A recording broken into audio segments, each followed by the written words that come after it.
All right, let's try this again. This is my second attempt. I shot the first. I went out and drove around the neighborhood here and shot a video, and I shot it in 4K at 15 frames a second, which obviously doesn't work because I have a Hero 4, which is what is in the car, and then my Hero 6 outside the car. So I wanted to shoot in 4K, but anyway, that didn't work.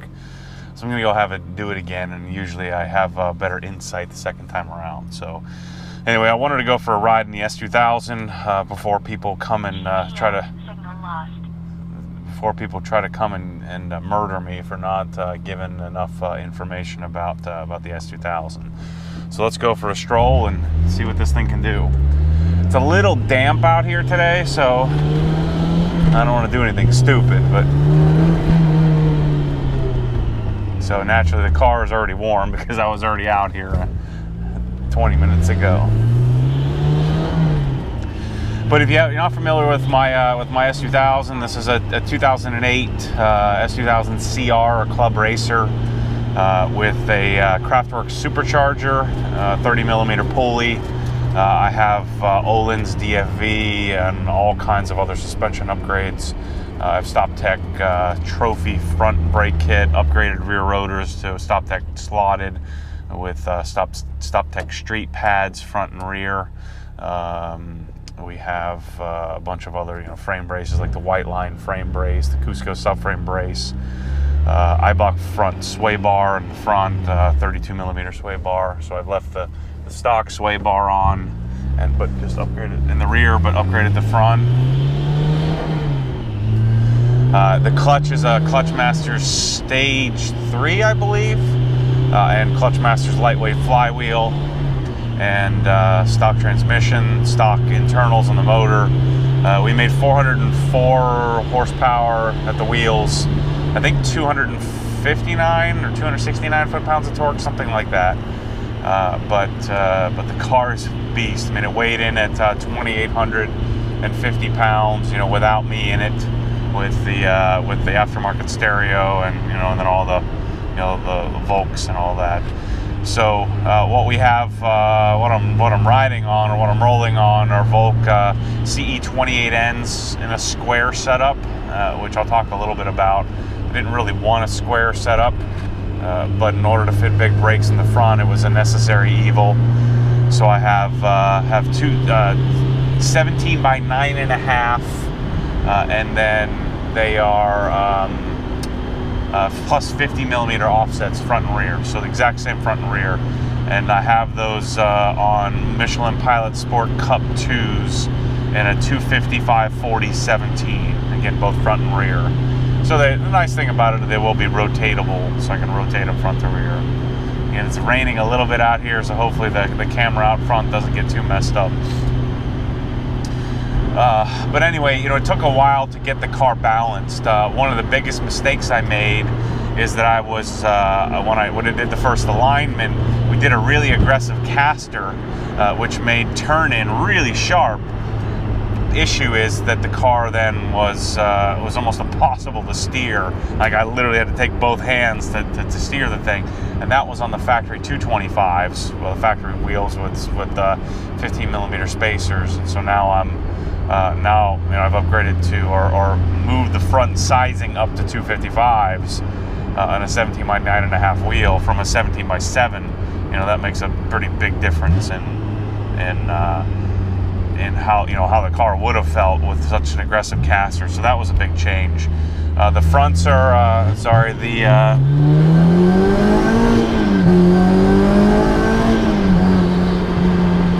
little damp out here, so I'm gonna take it easy on these. It's 52 degrees out today.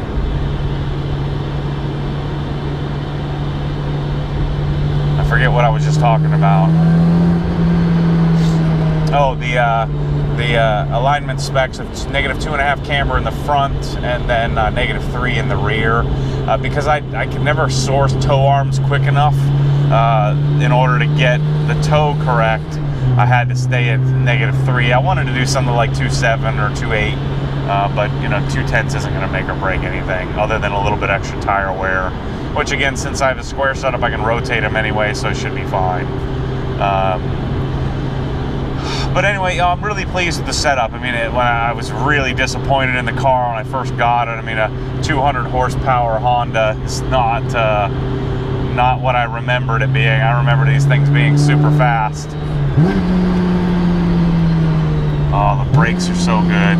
The brakes are my favorite part about this whole transformation.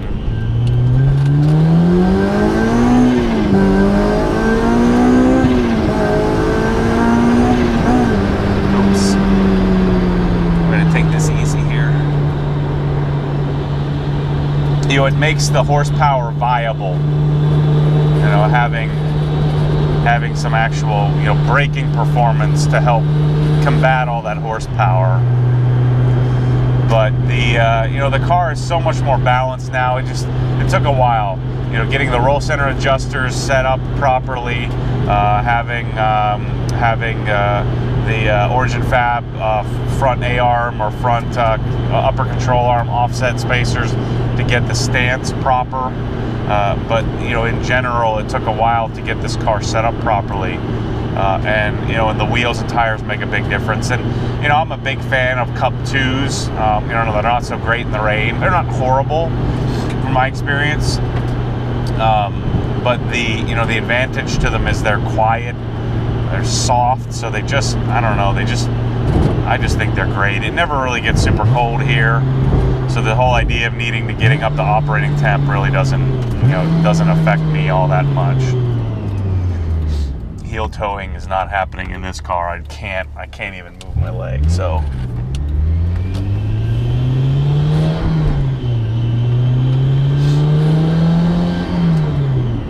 Occasionally I have a hard time getting it into third.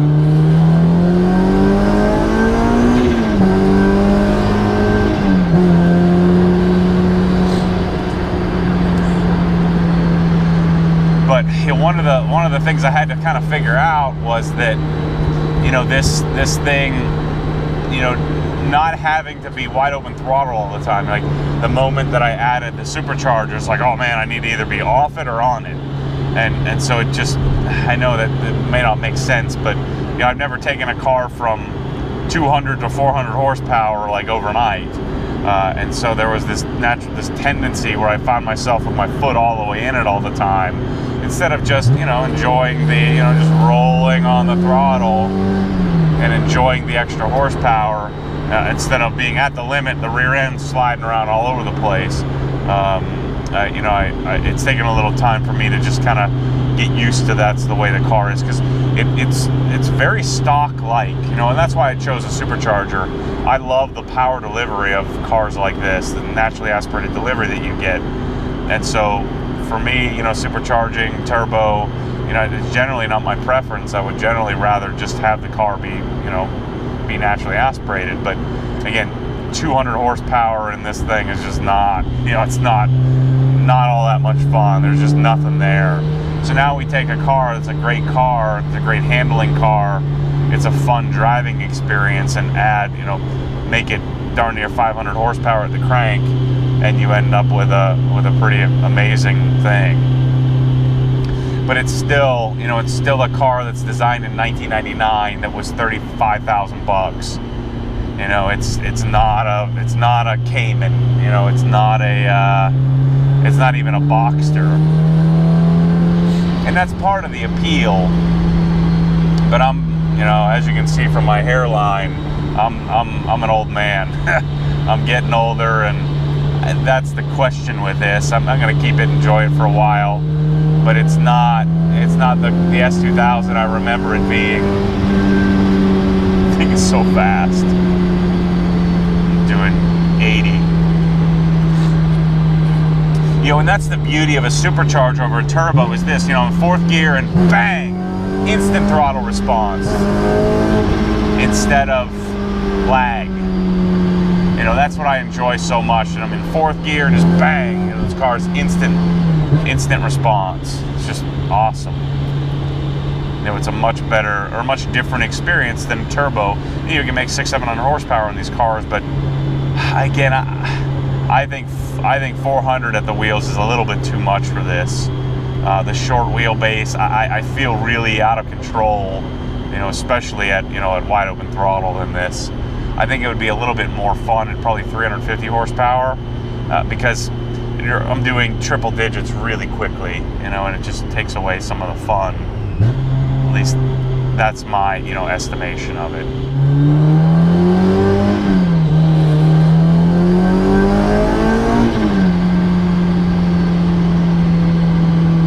Let's go around the block.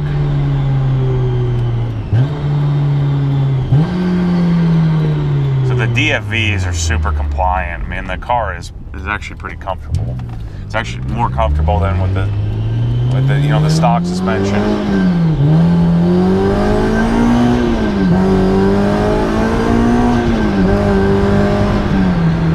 Again, managing the power in this, you know, it revs so much more quickly, and my red line's at 8,500 RPMs. You know, the tach isn't proper for that. The tach goes to 8,000. And so I sort of manage it that if I shift at 8,000, that I'm, you know, probably going to hit red line because it's, you know, it's going to rev up there pretty quickly. I don't have any external gauges or anything, which, you know, I didn't want it in the A-pillar here. I didn't want it in my way. Maybe I should consider getting gauges over here on the passenger side so I can see what's doing. But again, we kept this part of my plan was to build this so I could just go drive it to the mall or drive it to wherever I wanted, to the office, drive it wherever I wanted to go and not have to worry about it. You know, this road's pretty rough, and I thought for sure, and part of the reason why I didn't want to go square, I thought I'd be tram lining all over the place, you know, following the grooves of the road, but it's really not bad. I have to pay attention, but it's not like I'm grabbing the wheel to straighten it out. I do find that I have to manage keeping it straighter than I did before. You know, it'll tend to walk a little bit, but it's not, like if I didn't tell you it had, you know, 255s in the front, it was supposed to have 215s, and you wouldn't know.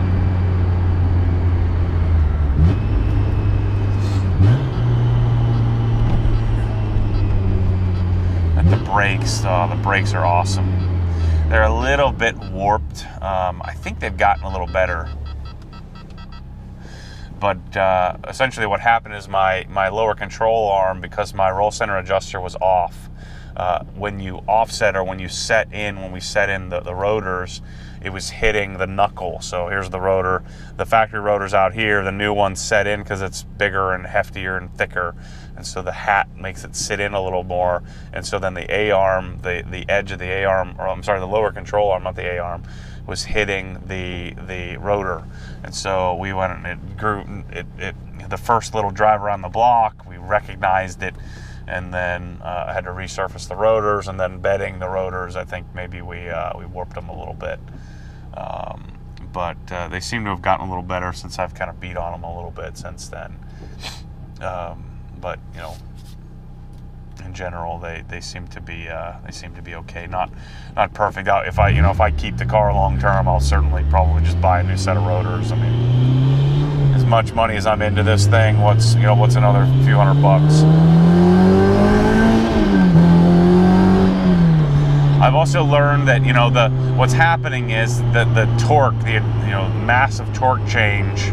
I don't know if it's the Clutchmaster Stage 3 or if it's the flywheel or what, but third gear will tend to lock me out at times, and so I've had to be more deliberate. You know, with this transmission, it's so smooth and the throws are so short that you can have a tendency to be lazy with it. And so I just make sure when I'm going into third that I'll put it in properly. But the feel of the clutch pedal, I listen to John from LHT, and I know some people do an OEM flywheel and a ACT clutch or something like that. I'd listen to John. That this combination seems great. I haven't really launched the car. I should probably try to launch it while we're on video here. But it's pretty stout. There's lots of chatter probably from the flywheel, especially when it's cold. You get kind of chatter from it, but in general, it's very OEM-like, which is nice. There's a little bit of a rattle right in the rear end here that I want to figure out. I have to adjust these with some felt tape, the strakes here in the front for the hard top. but other than that, the car is, I've got it, I had to mess with the mirror. I got that tightened down, it was loose, so I got the mirror fixed. So the car is good to go. I mean, I don't really foresee anything else I need to do to it. It's a lot of work and a lot of money. And that's, you know, that's one of the things to discuss. I mean, you could certainly do this all yourself. I could save a lot of money. I don't know, I probably have $7 grand in labor into this thing, you know, and that's where I come up with a, I want to say I'm probably mid-70s and, you know, in cost to build this thing. This is a really rough road, and the car just takes it like it's nothing. With the, you know, with all these fancy suspension parts I have on it. But anyway, I was saying, you know, I had John do the supercharger, and while he was there, I did the suspension, and then I had Dynasty, Chi and Bill do my brakes, and I certainly could do it. I just didn't want to. You know, I wanted to enjoy the car, and which I'm struggling enough enjoying it because I had a vision for what it was going to be, and it's great, but it's still you know, it's a late 90s, early 2000s car, you know, with 500 horsepower. It's not a GT3, and so the question, I mean, is the car great? Yes. Is it what I want it to be? I don't know. That's what I'm uncertain of. And, you know, so do I want to, you know, is this what the car that I want? Do I want to keep it long term? I don't know. I'm just driving it and doing whatever I do with it. But, you know, I had the option to build it all myself and do all the parts, and it would have taken me a year and a half kind of doing it here and there and be frustrated, busting my knuckles off of things and figuring stuff out, or I could just take it there and we did it in, you know, in a couple of long days. And so I think one of the things that everybody aspires to be, or aspires to get to, especially car guys, is to be able to make that choice. You know, and so those of you that are kind of giving me a hard time about it, like, I don't know what to tell you, man. I've been both sides of it. The side where I had to do it myself, or it wasn't going to happen, or the side where, you know, I have the choice to do it myself or pay somebody. I'll choose where I'm at now every time. You know, to be fortunate enough to not have to be forced to do it myself.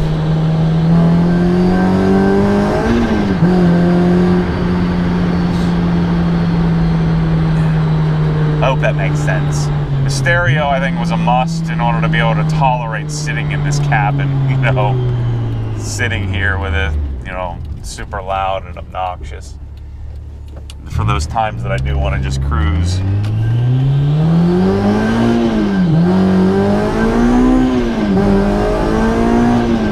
know, in its current form, the cruisability of this is less fun, less relaxing. You know, as hardcore as my GT3 is, you can jump in that and just cruise comfortably. This, it's not harsh, you know, so I set up the suspension to be, you know, comfortable, but it's such a small, tight, loud cabin. And then, you know, the exhaust is super droney. You know, on a scale of 1 to 10, I'd say it's a 6.5 on the drone scale. I've had much worse, so it's manageable. Like right now, I'm at 4,500 RPMs in 5th gear. You go down to 6th, 3,500 RPMs, you're good. Now, if I roll on the throttle right there at 3,500 RPMs in 6th gear, you know, it gets kind of droney. Actually, not kind of, really droney. But I like the tone, I like the way it sounds, so I'm going to leave it. I'm not going to mess with it. I love the exhaust, I love the way it looks. Yeah, I was thinking about going and having LHG build me a custom exhaust and then doing the Skunk 2 header, picking up maybe 15 more horsepower, but like I said earlier, I think this car should probably be 350, not 400. So, you know, I don't feel the need to have any more. But man, it's fun to have brakes. Oh, the brakes are awesome. Especially in such a light car. It's almost shocking, almost scary, the brakes.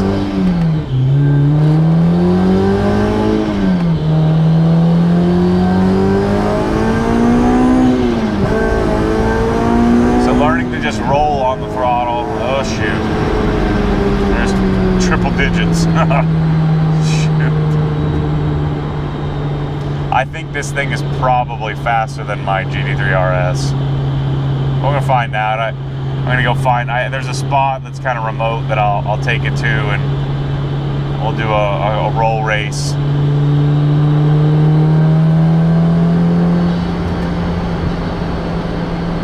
You know, the short wheelbase makes this. I think this is a hard car to drive quickly.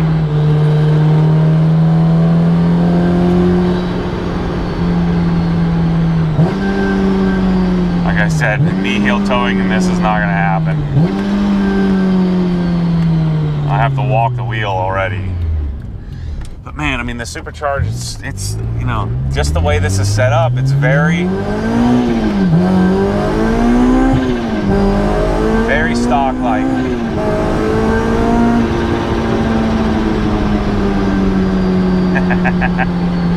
I shouldn't come through here twice. It's a lesson you learn. You go in the mountains, don't do any out and backs. That's how you get arrested.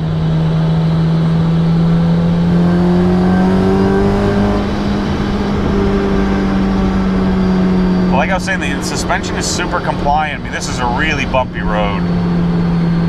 And if it was dry, it was slightly damp out. If it was dry, I'd be hammering through here.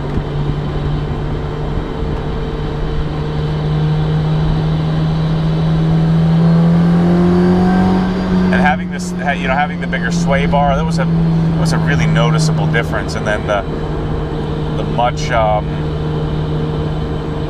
stiffer front end, or much wider front end, I guess I should say, makes the car feel so much more planted. So anyway, you know, I'm gonna keep the car for a while and drive it, and you know, if somebody wants to buy it from me and makes me an offer I can't refuse. So I mean, if you're thinking you're gonna buy this car for 30 grand, you lost your freaking mind. I just keep it.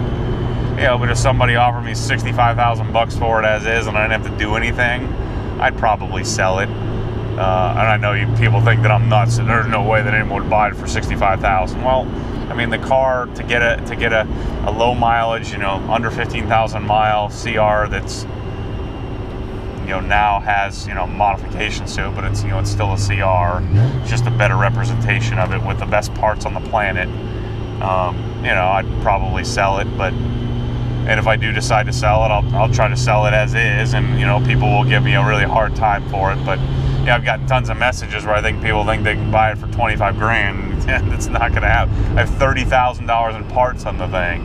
You know, I'm not stupid. You know, I know that, you know, parts aren't worth, you know, what they are brand new. But, you know, I would just keep the car. You know, I would just keep it, or I'd take it apart, sell it separately. You know, part of the advantage that I have is people knowing me and knowing how, you know, how I take care of things. I can usually sell parts and things really quickly, and for, you know, for 80 cents on the dollar, because, well, most people have seen where it's been because it's been on video. But anyway, you know, this is I think an example of, you know, one of the, you know, the best way I could build an S2000, you know, of every part that I ever dreamt of having. There really is nothing missing on this car that I would want, you know, other than maybe bronze wheels instead of diamond black. But, you know, the diamond black is kind of cool too. Maybe if I did some endless brakes or something like that. But the Stop Tech Trophy is awesome. I mean, performance-wise, I don't think there's going to be much of a difference, if any. You know, it's kind of like the horsepower. I've got too much power. I've got too much braking. So any minute differences is not going to be noticed by me. But man, this thing is nasty. What I'll probably do is take the clear bra off the front, get that removed, and then maybe decide in the future if I'm going to do a full wrap on the car, full clear wrap. I have a tendency on this, since it's black, to just freaking repaint it whenever it needs to be painted. If I was going to keep it long term, actually, it'd be nice to repaint the whole thing black, you know, a much better quality clear.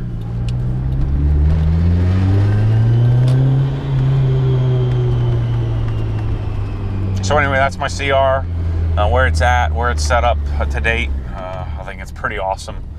You know, at some point I'll probably do some more stuff, you know, with the car.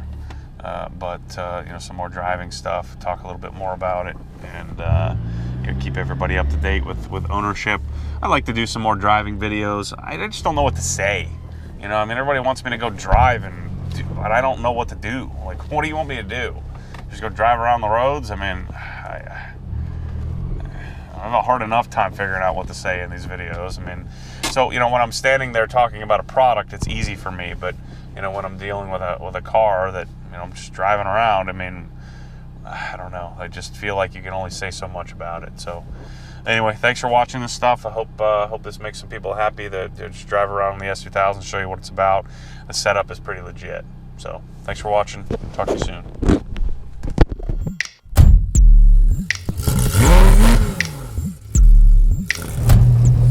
What happens when the force pulls you back, your foot naturally comes off the gas. You have to keep your foot to the floor, foot to the floor.